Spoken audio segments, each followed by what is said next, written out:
बहुत दिन बीत, सत्संग करत बहुत दिन बीते।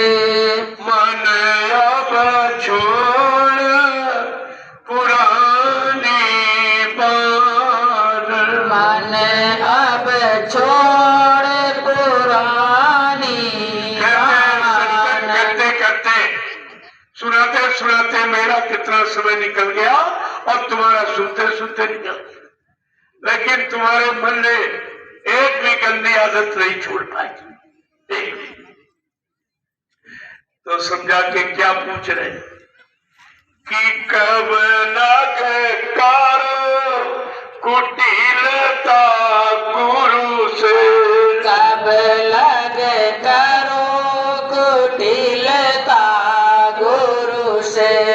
अब तो गुरु को लो पहचान, अब तो गुरु को लो पहचान। मन अब छोड़ पुरानी बात, मन अब छोड़ पुरानी बात। मान माने आदत।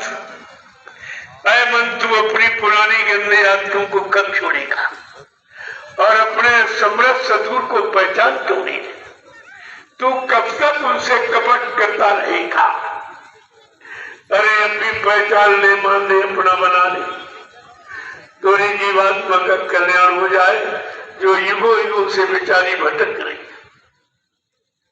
आगे क्या करें कि गुरु को तुम मानुष मत जानो, गुरु को तुम मानुष मत जानो। गुरु को तुम मानुष मत जानो, गुरु को तुम मानुष मत जानो। वे हैं सात पुरुष की जान, वे हैं सत पुरुष की जान। मन अब छोड़ पुरानी बात। मन अब छोड़ पुरानी समझा के, अरे गुरु को तू कब तक मनुष्य मानता रहेगा? उन्होंने मानव चोला तुम्हारे लिए धारण किया, क्योंकि अपनी बात तुम्हारी जीवात्मा मनुष्य शरीर में आई। मनुष्य शरीर में जीवात्मा आई, इसलिए उन्होंने जीवात्मा के कल्याण के लिए मानव तन धारण किया। वैसे वो सत्पुरुष के रूप तद्रूप है। आगे क्या कहें कि जैसे तैसे मन समझाओ, जैसे तैसे मन समझाओ। धर पर तीत धरो मुन ध्यान, दर पर तीत धरो गुण ध्यान। वैसे अब की बार इस शैतान मन को समझाने की कोशिश करो। अगर ये मन मान जाएगा तो सब ठीक हो जाएगा। सारे कर्मों का कर्ता धर्ता ये मन है। ये मन ही सब कुछ करा रहा। इसलिए कलयुग में जब सदगुरु पधारे, उन्होंने कहा तुम 3 युगों से मन का कहना मान रहे हो, इससे अभी तक निकल नहीं पाए हो। अब जरा मेरा कहना मान लो। क्या कहते हैं कि मन के कहे चलो मत कोई, और सतगुरु कहे करो तुम सोई। अब वो करो जो सतगुरु कहे, जो तुम्हारी जीवात्मा के कल्याण उद्धार के लिए आए, उनका कहना मानो। आगे क्या कहते कि दया मेहर से वचन सुनावे, दया मेहर से वचन सुनावे, दया मेहर से वचन सुनावे, दया मेहर से वचन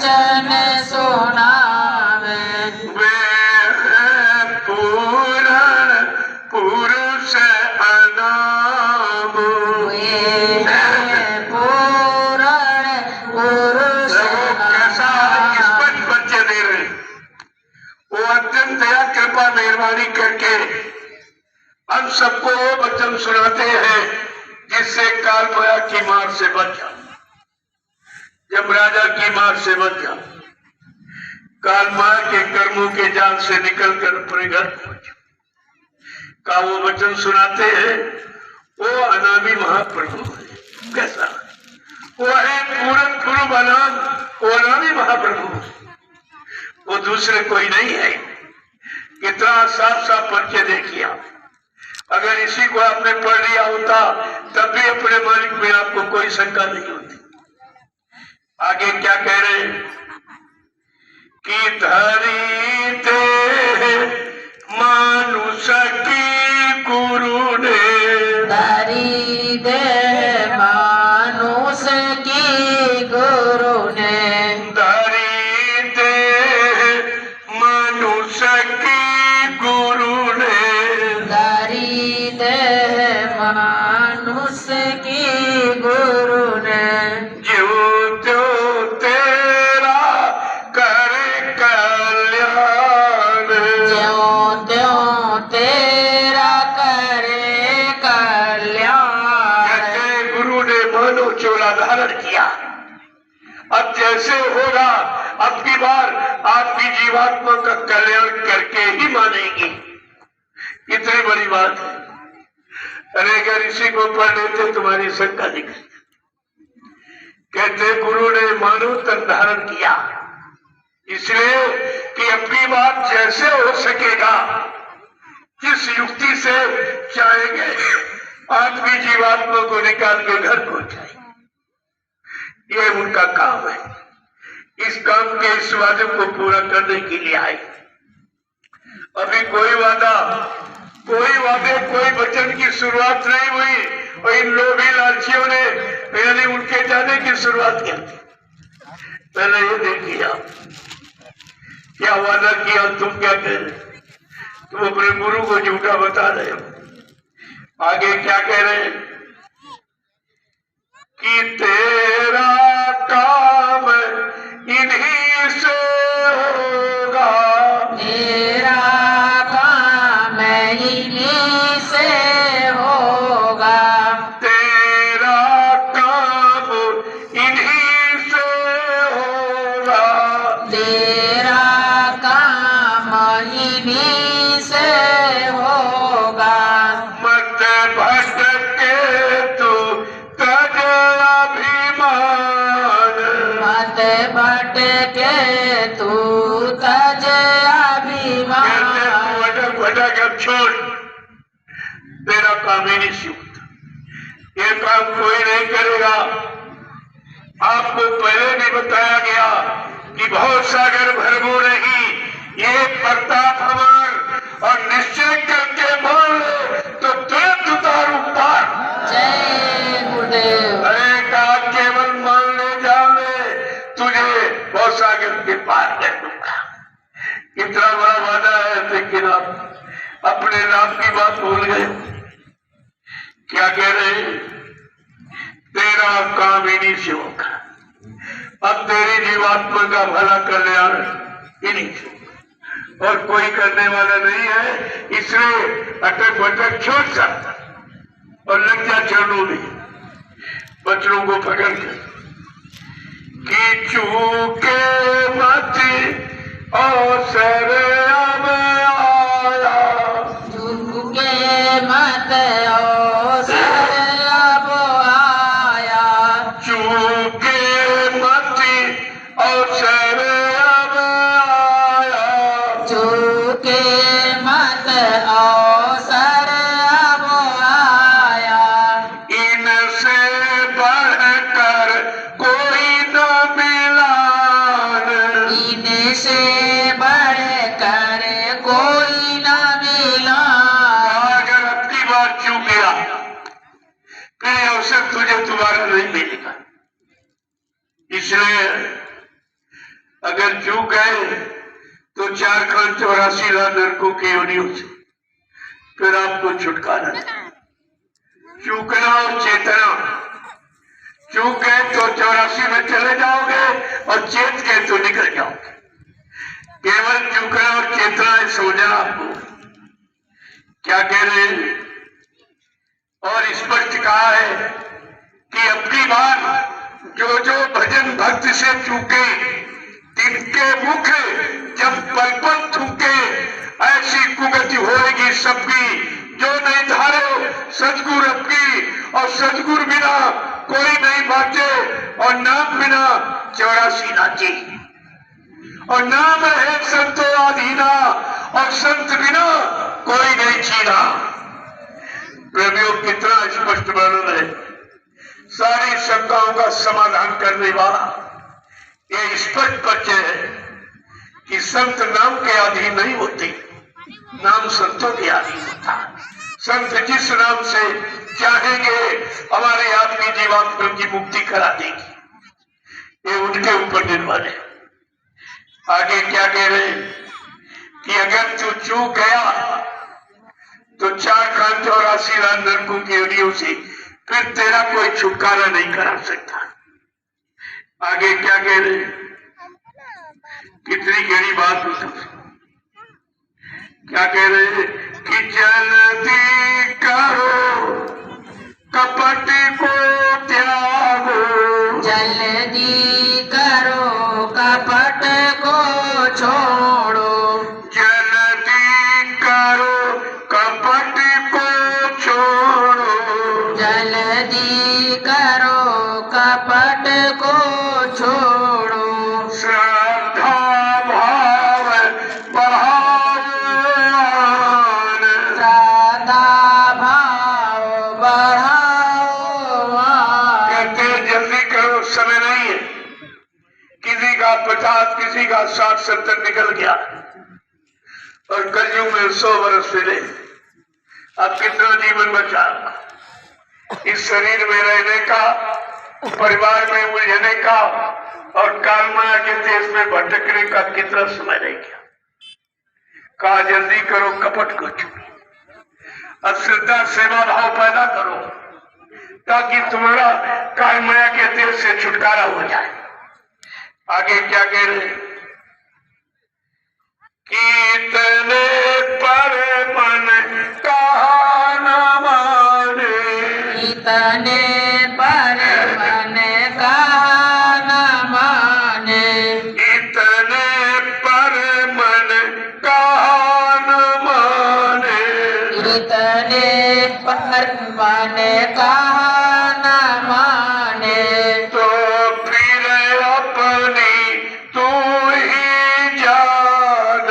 तो फिर अपनी कहते ही थोड़ा समझाने बुझाने पर अगर तुम्हारा ये शैतान मन नहीं मानता, क्या कह रहे हैं? जो नहीं माने हुक्म हमारा, उनके मन को काल संभाला। कहा जो मेरे हुक्म आदेश को नहीं मानेगा, अपना हुक्म आदेश चलाएगा अपने मान सम्मान के लिए। कहा प्रेमियों, वो काल के जीव है, इनसे बहुत होशियार रहना, बहुत होशियार रहना है। आगे क्या कह रहे हैं कि लगा रहेगा संग गुरु के, लगा रहेगा संग गुरु के, सहज सहज तेरो मन मान। सहज सहज तेरो मन मान। कहते हैं अगर तू गुरु के साथ लगा रहेगा, यानी गुरु के वचनों को सिर माथे रखेगा, वचनों को जीवन का आधार बनाकर अगर चलता रहेगा, तो एक न एक दिन ये शैतान मन अवश्य ठीक हो जाएगा, ये अवश्य ठीक हो जाएगा।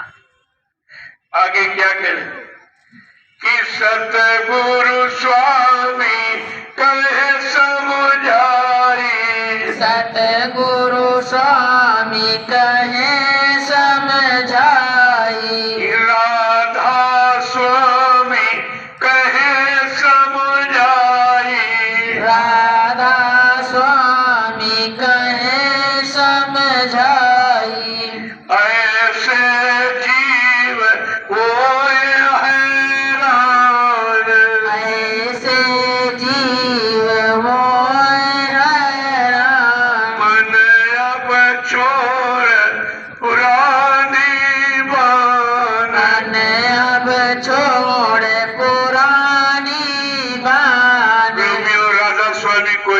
इंसान का नाम नहीं है।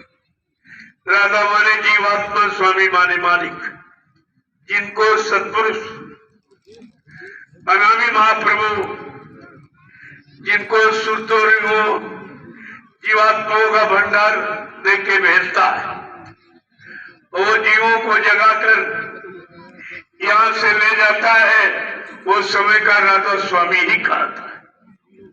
राधा स्वामी कोई आदमी का नाम है, कबीर कोई आदमी का नाम है, सतराम कोई आदमी का नाम, ये सब चीजें जयगुरुदेव कोई आदमी का नाम नहीं। यही तो आपको सोचना समझना चाहिए। कहते कि सदगुरु स्वामी कहे समझाई, ये बार बार समझा रहे, यानी मतलब इशारा कर रहे, संकेत कर रहे। अगर इनकी बात को जीव नहीं मानता है तो ऐसे जीव काल माया के देश में हमेशा परेशान और हैरान ही रहती, उनका कोई सुधार नहीं, वो जीवात्माएं कभी यहां से निकल नहीं पाती। देखो कितना बड़ा काम, ये जो आपको सुनाया गया 60 साल मथुरा में, आज वही फिर से आपको पूछा जा रहा है कि ये तुमने किया कि नहीं किया, तुमने ये अपना रिश्ता नाता बनाया कि नहीं। क्योंकि सतगुरु से 3 रिश्ते होते, पिता पुत्र का रिश्ता, गुरु शिष्य का रिश्ता, पति पत्नी का रिश्ता, ये 3 रिश्ते होते गुरु से। अब कौन जीव किस रिश्ते में बैठा तुम्हें क्या मालूम। इसीलिए सबके विचारों को, सबके भावों को तुम नहीं समझ सकती। कौन किस भाव, कौन किस विचार में मानता है, जानता है, पहचानता है और किस में वो बैठा है। इसलिए गुरु से 3 रिश्ते होते, पिता पुत्र का, गुरु शिष्य का, यानी मतलब स्वामी सेवक का और पति पत्नी, 4 रिश्ते। ये 4 रिश्तों में कौन से रिश्ते में कौन बैठा, कौन सा रिश्ता कौन गुरु से मानना, क्या आप पहचान लोगे सब। इसीलिए जब तक सत्संग गहराई के साथ नहीं सुनोगे तब तक आपकी समझ में कुछ नहीं। ये उस संघनता में कुछ समझ में आपके नहीं आए। गहराई में जाओ, गहराई में जाओगे तो सब बात समझ में आएगी। जब सुमरन ध्यान भजन करोगे नित्य नियम से आत्मा के घाट पर बैठकर, सुबह 1 घंटा, शाम को 1 घंटा, जब हाजिरी दोगे तो सब तुम्हारी समझ में आ जाएगा कि वास्तविकता क्या है, सच्चाई कहाँ है, इधर है कि उधर है, यहाँ है कि वहां है, तो ये सब तो आपकी समझ में आ जाएगा। लेकिन जब तक आप सत्संग नहीं सुनोगे, सेवा नहीं करोगे, सुमरन ध्यान भजन नहीं, आपकी समझ में कुछ नहीं है। क्योंकि अध्यात्म समझने के 3 रास्ते, सत्संग करो, सेवा करो और भजन करो, ये 3 रास्ते हैं। 3 रास्ते में आपने एक भी रास्ता भी नहीं देखा, एक को भी नहीं आप सही सलामत मान पाए। इसलिए महापुरुषों ने बड़े भाव विभोर होकर स्पष्ट शब्दों में कहा है कि तुम जैसे शरीर तुम्हारा गंदा हो जाता है या शरीर पर जो कपड़े पहने हो वो गंदे हो जाते, तो ये नदी का जल, तालाब, कुएं का, ये आपको साफ कर देगा।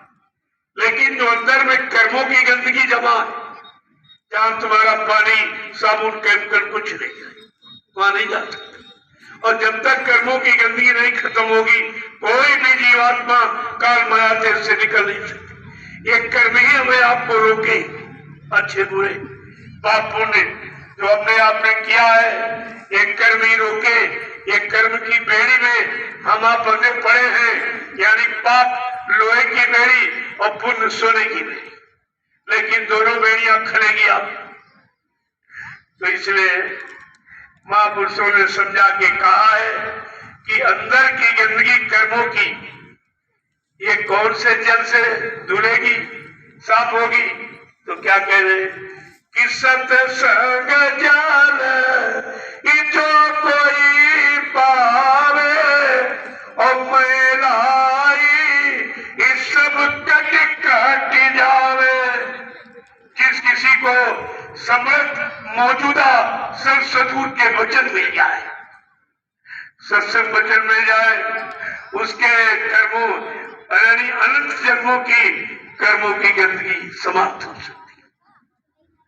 लोगों कितना स्पष्ट